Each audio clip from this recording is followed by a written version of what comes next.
Hello students, मैं पायल ma'am. आज के मेरे क्लास में आप सब स्टूडेंट्स का स्वागत है।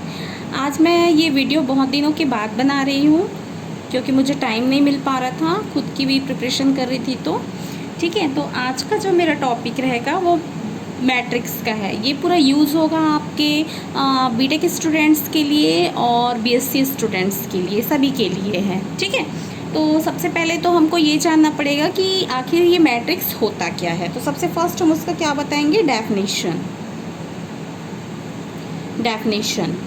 Of matrix.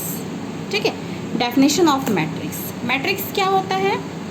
तो मैट्रिक्स क्या होता है, जिसमें हम क्या करते हैं, एम एन नंबर्स को अरेंज्ड करते हैं। ठीक है, एम एन नंबर्स को क्या करते हैं, अरेंज्ड करते हैं। किसमें, एक रेक्टेंगल्स में, जिसमें एम हॉरिजॉन्टल रहता है। ठीक है, और एन क्या रहता है आपका, वर्टिकली रहता है। ठीक है, तो हम क्या बोल सकते हैं कि आपका जो एम एन नंबर्स है, ये क्या आपके नंबर्स है। That means the m n number are arranged in the form of an ordered set.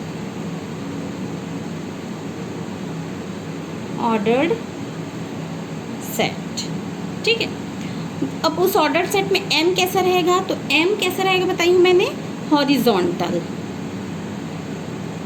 Line में। ठीक है, m किससे हम रिप्रेजेंट करेंगे, हॉरिजॉन्टल लाइन से।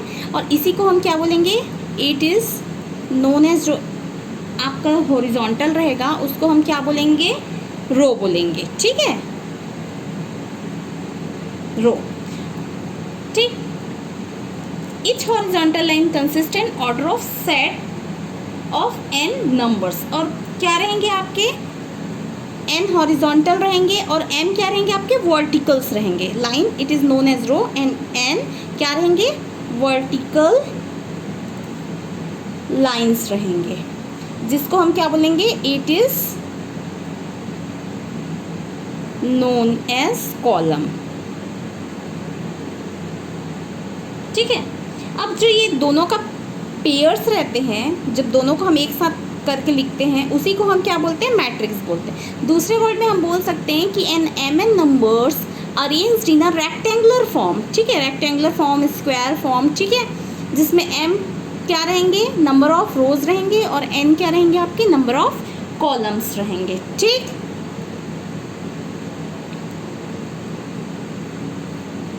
Known as a matrix. इसको मैंने शॉर्टकट अपने तरीके से बताया है। ठीक है, ये कहीं आपको ऐसा डेफिनेशन नहीं मिलेगा कि आपको ऐसा दिया गया है कि m n numbers are arranged in a form of an order set of m horizontal line, जिसको हम रो कहते हैं, एम वर्टिकल लाइन रहते हैं, जिसको हम क्या बोलते हैं, कॉलम कहते हैं। और इन्हीं का जो पेयर्स रहेंगे, एम एन पेयर्स, उसको हम क्या बोलते हैं, मैट्रिक्स बोलेंगे। ठीक है, जो ये एम एन नंबर्स के अरेंज्ड के पेयर्स रहेंगे उसको हम क्या बोलेंगे, मैट्रिक्स बोलेंगे। और इसको हम कैसे लिखते हैं, it is written as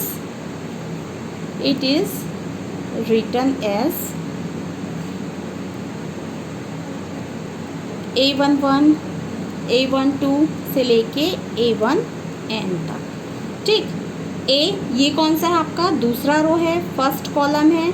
ये आपका कहाँ तक जाएगा, A2n तक। ऐसा ये कहाँ तक जाएगा, AN1 से लेके ANn तक। ठीक है, ठीक, समझ आया। जिसमें इसको हम क्या बोलते हैं, ये आपके क्या हैं, मैं बता देती हूँ। ये आपके क्या है, R1 है, ये आपके R2 है, सेकेंड रो है। ये आपके क्या है, R3 है। वैसे ये आपके क्या है, C1 है, C2 है। ठीक है, और ऐसे आपके क्या है, CN है। C3 नहीं बोलिए, ये आपके RN है। ठीक है, ये आपके जब CN है n नंबर्स में, तो ये आपके क्या हो जाएंगे, RN। That means R1 R2 कई रो हैं, चूँकि ये n तक गया, दैट मीन्स ये n रो को बता रहे हैं, और ये C n तक गया है, इस मीन्स ये पूरे CN को बता रहा है। ठीक है, क्लियर है।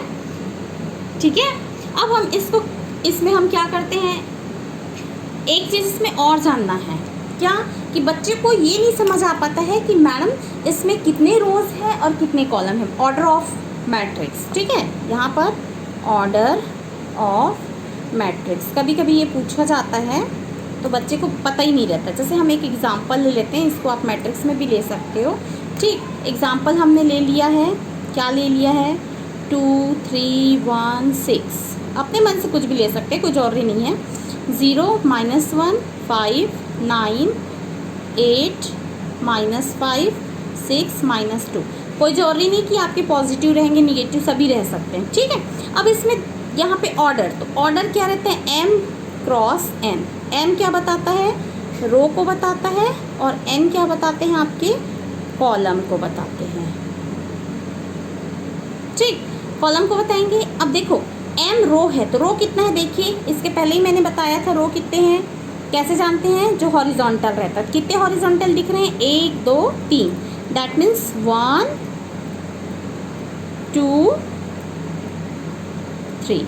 ठीक है, और कॉलम कितने दिख रहे हैं, C1 C2 C3 और C4, 4 दिख रहे हैं ना ये।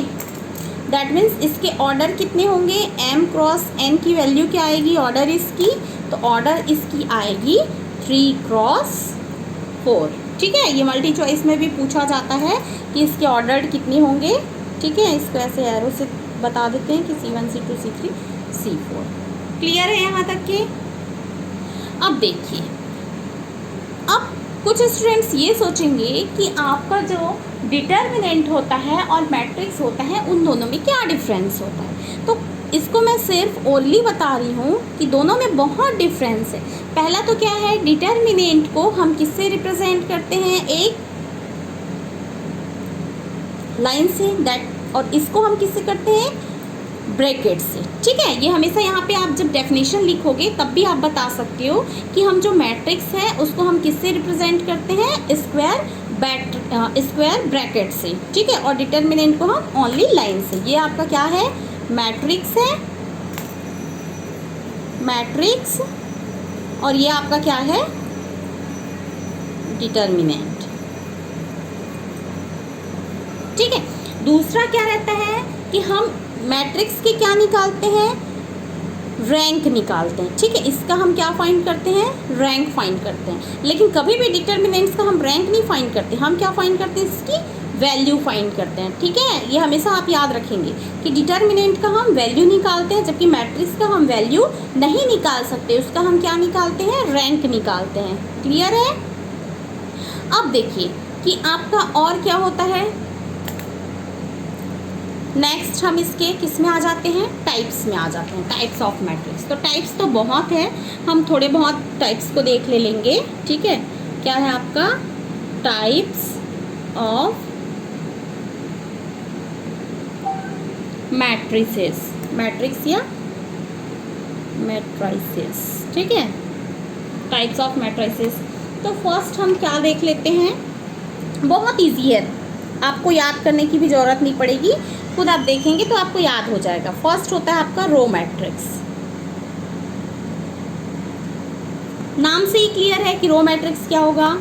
रो मैट्रिक्स क्या होगा, अगर मैट्रिक्स के पास क्या होगा, सिर्फ 1 रो होगा। ठीक है, तो क्या लिख सकते हो, इफ द मैट्रिक्स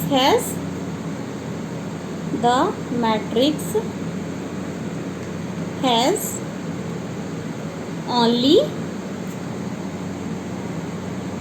1 रो, अगर उसके पास क्या होगा, केवल 1 रो होगा। ठीक है, एक कॉलम होगा नहीं बोल रहे हैं, कॉलम आपके कितने भी हो सकते हैं, लेकिन रो क्या होंगे, 1 होंगे। किसी भी मैट्रिक्स के पास अगर जो रो है वो क्या होंगे, 1 होंगे, तो उसको आप क्या बोलोगे, देन इट इज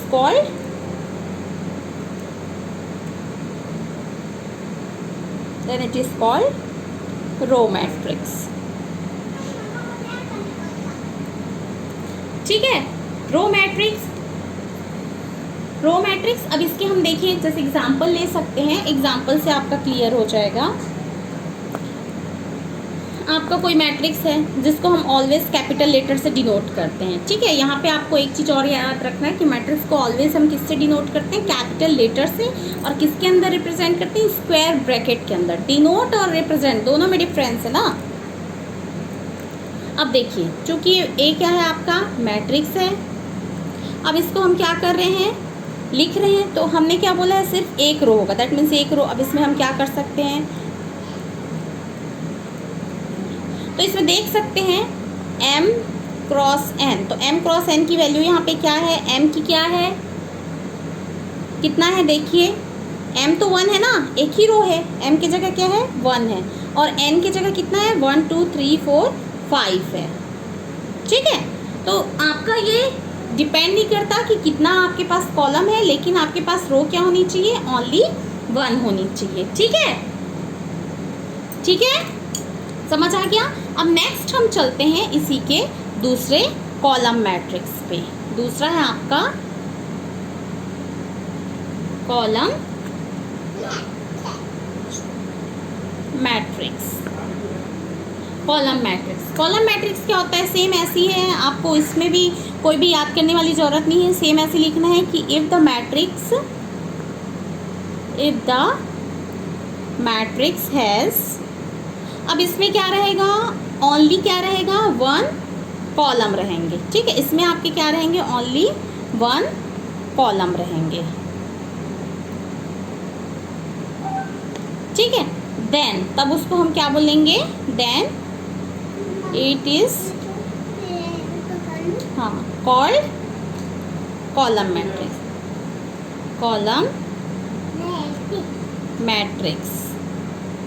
अब इसके हम एग्जाम्पल्स ले लेते हैं। इसके एग्जाम्पल क्या हैं, अब इसमें हमने बता ही दिया है क्या रहेंगे, एक कॉलम रहेंगे, तो कॉलम क्या रहेगा आपका, 1 1 2 3 4।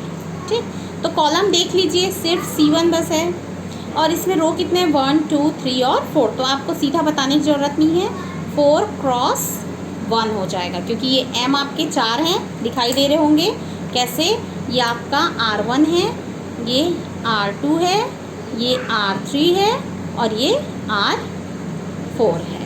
ठीक है, और C1 क्लियर है। अब देखिए, अब हम क्या करते हैं, ज़ीरो मैट्रिक्स पे आते हैं। ज़ीरो मैट्रिक्स तीसरा है आपका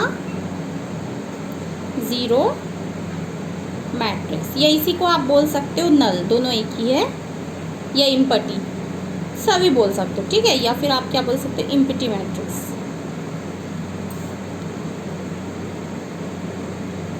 तो ये क्या होते हैं, अगर मैट्रिक्स के सारे एलिमेंट्स क्या होंगे, ज़ीरो होंगे। सारे एलिमेंट्स मतलब 2 ही टाइप्स के एलिमेंट्स होते हैं, एक m का और एक n का, मतलब m और n दोनों एलिमेंट्स क्या रहेंगे, ज़ीरो रहेंगे। That means every element of mn matrix is zero. क्या बोल सकते हैं, if every element of an mn matrix is zero. अगर सारे एलिमेंट्स किसके, इस mn मैट्रिक्स के क्या होंगे, ज़ीरो होंगे, तब उस हमको क्या बोलेंगे, देन द मैट्रिक्स इज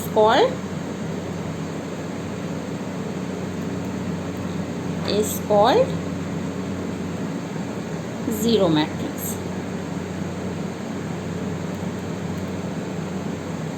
ठीक है, अब देखिए ज़ीरो, इसको आप कैसे लिखेंगे, किस टाइप से लिखेंगे, तो इसके भी आप एग्जाम्पल देख सकते हैं, आपको क्लियर हो जाएंगे। क्या होगा, सभी क्या होंगे बोल रहे हैं, ज़ीरो होंगे। ठीक है, तो ये कितने क्रॉस कितने का है, 2 क्रॉस 3 का। ठीक है, कोई सा भी आप एग्जाम्पल ले सकते हो, या आपका क्या है 2 क्रॉस 2 का। ठीक है, एंड करके एंड, इतना एंड इतना, 2 एग्जाम्पल आप देख सकते हो, ये और ये। ठीक है, क्लियर है आपको। अब देखिए, इसके और बहुत सारे टाइप्स हैं जिसमें हम पढ़ेंगे, आपके स्क्वायर मैट्रिक्स है, रेक्टेंगल मैट्रिक्स है। ठीक है, तो ये एक ही वीडियो में बता पाना पॉसिबल नहीं है। ठीक है, तो आज मैंने क्या बताया, ये आपको क्लियर हुआ है। आज मैंने ये बताया कि मैट्रिक्स किसको बोलते हैं। तो मैट्रिक्स क्या होता है, जब हम mn नंबर्स को अरेंज करते हैं। ठीक है, mn नंबर्स को क्या करते हैं, अरेंज करते हैं। ठीक है, किसमें, एक ऐसे फॉर्म में जिसमें एक हॉरिजॉन्टल लाइन होता है और एक वर्टिकल लाइन होता है, उसी को आप क्या बोलते हो, मैट्रिक्स। और इसको हम क्या करते हैं, रिटर्न, इसको कैसे लिखते हैं, इसको रिटर्न एज दिस टाइप में। ठीक, और यहाँ पे आप लिख सकते हो, it is denoted by capital letter. अब कोई जरूरी नहीं कि कैपिटल लेटर में आप ए ही लिखो कि एम ही लिखो, आपका जो मन वो लिख सकते हो, लेकिन किससे डिनोट करेंगे इसको? ऑलवेज कैपिटल लेटर से। जैसे हम लिख सकते हैं यहाँ पे कोई सा भी एग्जाम्पल ले रहे हैं तो ये किसके बराबर होगा आपका? कैपिटल लेटर ए के बराबर या कैपिटल लेटर बी के बराबर, ठीक।